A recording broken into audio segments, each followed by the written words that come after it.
என்னடா சின்ன பிள்ளை மாதிரி கப்பல் விட்டு விளையாண்டுருக்கேன்னு பார்க்குறீங்களா? இல்லைங்க. வேதம் ரொம்ப அழகாக சொல்லுது, ஒருவன் சிறு பிள்ளையைப் போல மாறவில்லை என்று சொன்னால் அவன் பரலோக ராஜ்யம் செல்ல முடியாது என்று சொல்லி வேதம் ரொம்ப தெளிவாக சொல்லுதுங்க.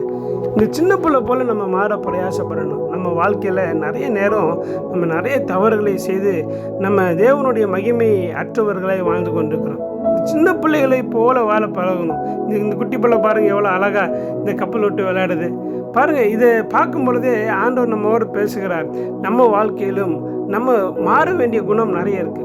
இன்னும் பகைமை, கசப்பு, பாவம், பழைய காரியங்களை விட்டு வாழ்ந்து கொண்டிருக்கிறோம். அவள் எல்லாம் விட்டு விட்டு தேவனுக்கு பிரியமான வாழ்க்கை வாழ பிரயாசப்படுவோம். கர்த்தர் உங்களை ஆசீர்வதிப்பார். God bless you. ஆமென்.